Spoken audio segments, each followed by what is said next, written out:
ত্রিপুরার কৈলাসহরে বৈষ্ণবের আগমনটা কম লক্ষ্য করা যায়, বৈষ্ণবের একেবারেই দেখা যায় না বললেই চলে। ভগবান তাদেরকে প্রতিনিধি রূপে, তাদের পার্শ্বদ হিসাবে প্রতিটি জীবের ধারে ধারে পাঠিয়েছেন। হ্যাঁ, বৈষ্ণবগণ গৃহে আসলে কি হয়? গৃহের মঙ্গল হয়। এবং এই পার্শ্বদরা ভগবানই তাদেরকে প্রেরণ করেছেন যেন প্রত্যেকটা জীবের মঙ্গল হয়। হ্যাঁ, এর জন্য বৈষ্ণব দেখলে আমাদের কি করতে হবে? শ্রদ্ধা করতে হবে, ভক্তি করতে হবে। একটা শাস্ত্রে কথা আছে, বৈষ্ণব দর্শনে সমস্ত পাপ ক্ষয় হয়। বৈষ্ণব দর্শন করলে সমস্ত পাপ ক্ষয় হয়ে যায়। এটা আমার কথা না, আরেকজনের কথা না, বানানোর কথা না, শাস্ত্রের কথা। বৈষ্ণব দর্শন করলে পাপ বিনষ্ট হয়ে যায়। এর জন্য আমাদের কি করতে হবে? গতকালও বলেছিলাম, বৈষ্ণবদেরকে আমাদের শ্রদ্ধা করতে হবে, বৈষ্ণবদেরকে আমাদের ভালোবাসতে হবে। বৈষ্ণবরা যখন আমাদের গৃহে আসে তাদের সেবা করতে হবে। আমার সামর্থ্য অনুযায়ী আমি সেবা করব। এইভাবে তো আমি সেবা করতে পারবো না, আমার সামর্থ্য অনুযায়ী আমাকে সেবা করতে হবে। এর জন্য শ্রীমদ ভাগবতের প্রথম স্কন্ধে বলা হয়েছে, একটি শ্লোকে বলা হয়েছে যে দেখবেন অনেক সন্ন্যাসীরা গৃহে আসে, খুব কম আসে। সন্ন্যাসীরা একেবারে খুব কম আসে। একজন সন্ন্যাসী একজন গৃহে আসার কারণ হচ্ছে ওই গৃহে মঙ্গল সাধনের করার জন্য। এবং একজন সন্ন্যাসী যখন কারো গৃহে আসে, গাভী দহন করতে যেটুকু সময় লাগে, একজন সন্ন্যাসী এর চেয়ে বেশি সময় ওই গৃহে অবস্থান করেন না।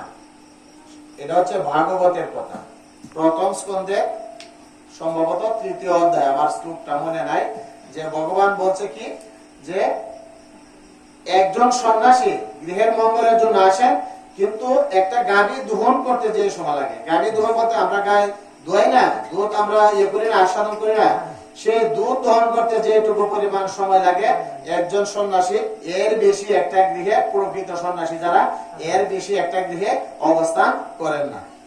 হ্যাঁ, এর জন্য তাদেরকে কি করতে হবে? আমাদের শ্রদ্ধা করতে হবে। আমরা রাজা মোহন মহারাজের কথা যদি বলি, কিভাবে তাদের চরণে আমরা আত্মনিবেদন করতে পারি, বৈষ্ণব চরণে কিভাবে আমরা আত্মনিবেদন করতে পারি, জানি না আমি গত বছর এই গল্পটা বলেছিলাম কিনা, একদিন এখানে পাঠ বলেছিলাম কিনা জানি না, আমার মনে নাই। রাজা মোহন মহারাজের 2 স্ত্রী, একজনের নাম সুমতি, একজনের নাম হচ্ছে কুমতি।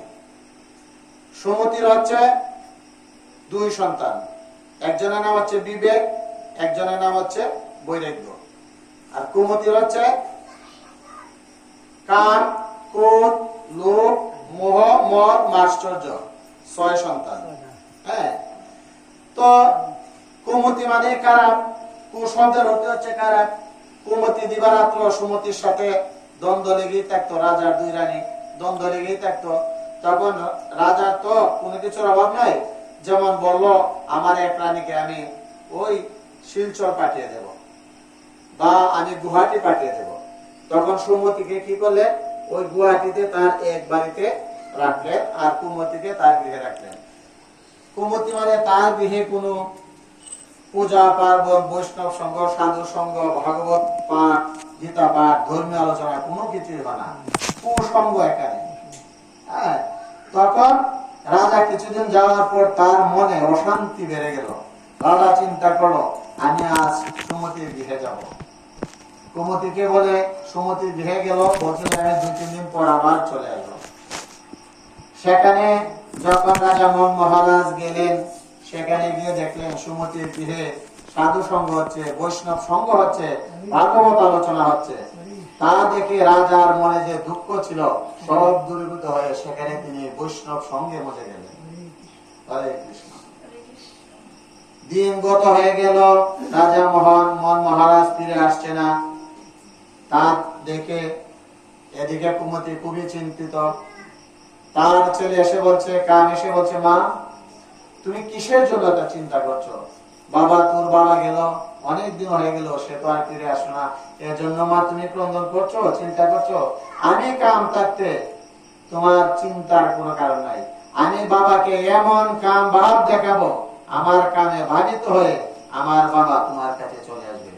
কাম যখন তার কাম ভাব নিয়ে চলে গেল, কাম তো আপনারা বুঝতেই পারছেন, কাম ভাব নিয়ে যখন চলে গেল সেই সুমতির গৃহে, সে কাম গিয়ে দেখে সেখানে সাধু সঙ্গ হচ্ছে, বৈষ্ণব সঙ্গ হচ্ছে, ভাগবত ক্লাস হচ্ছে, গীতা পাঠ হচ্ছে। সেখানে গিয়ে দেখে তার বাবাও সেই সঙ্গে মজে গেছে। যে ভাব নিয়ে সে সেখানে গিয়েছিল কাম ভাব দিকে তার বাবাকে নিয়ে আসবে, কিন্তু সেই সঙ্গ পেয়ে সেও তার কাম ভাবকে দূরীভূত করে সেও সাধু সঙ্গে মজে রইল। হরিব। 2 দিন 3 দিন গত হয়, কাম ফিরে আসছে না। কুমতির চিন্তা আরো বেড়ে গেল। যখন চিন্তা করছে কামের পরে ক্রোধ আসছে, চিন্তা করছো কিসের জন্য, কিসের জন্য তুমি বাবা, তোর বাবা গেল, তোর দাদা গেল, কেউ তো আর ফিরে আসলো না, এর জন্য তুমি ক্রন্দন করছো মা? আমি ক্রোধ থাকতে তোমার চিন্তার কোনো কারণ নাই। আমি এমন ক্রোধ নিয়ে যাব যে ক্রোধের প্রভাবে আমার বাবা এবং আমার দাদা তোমার কাছে ফিরে আসবে। ক্রোধ শব্দের অর্থ আপনারা বোঝেন না? তখন কি করলেন? সেই ক্রোধ সুমতির গৃহে চলে গেল। সে যে ক্রোধ ভাব দেখা গিয়েছিল যে আমি এমন ক্রোধ দেখাবো যে ক্রোধের ফলে আমার বাবা এবং আমার দাদা ফিরে আসতে বাধ্য, তখন সে গিয়ে দেখে সেখানে সাধু সঙ্গ হচ্ছে, বৈষ্ণব সঙ্গ হচ্ছে, ভাগবত পাঠ হচ্ছে, ধর্মীয় আলোচনা হচ্ছে। তা দেখে ক্রোধ সেখানে সেই সাধু সঙ্গে মজে গেল, সেও আর ফিরে আসলো না। কাম চলে গেল, ক্রোধ চলে গেল, লোভ। মাকে বলছে, মা তুমি কিসের কান্না করছো? বাবা, তোর 2 ভাই চলে গেল, তোর বাবা চলে গেল, এখনো তো আর ফিরে আসো না, এজন্য মা তুমি চিন্তা করছো? আমি লোভ থাকতে তোমার কিসের চিন্তা? আমি এমন লোভ দেখাবো আমার বাবা এবং আমার ভাইদেরকে, আমার সাথে আসতে বাধ্য হবে। যে সে লোভ নিয়ে তার বাবাকে আনার জন্য সুমতির গৃহে গেল, সেও সেখানে গিয়ে সাধুর সঙ্গে মজে গেল, সেও আর ফিরে আসলো না। এইভাবে 6 ভাই সেখানে চলে গেল। কাম, ক্রোধ, লোভ, মদ, মোহ, মদ। মদ তো আপনারা জানেন, সত্য কথা, বাস্তব কথা। ভারতবর্ষে মদের প্রচলন খুব বেশি। বিশেষ করে ভারতবর্ষের ত্রিপুরা রাজ্যের কৈলাসর শহরের চণ্ডীপুর আটখাপাড়া গ্রামে মদের প্রভাবটা আমরা লক্ষ্য করছি অত্যাধিক বেশি। মা, তুমি ওই জন্য চিন্তা করছো, আমি আমার মদ ভাব দেখিয়ে আমার ভাইদেরকে মাকে ফিরে নিয়ে আসবো। মদে বিভোর হয়ে সে চলে গেল সুমতির গৃহে। এমন বিভোর হয়ে গেছে, 1 বোতলের জায়গায় সে 3 বোতল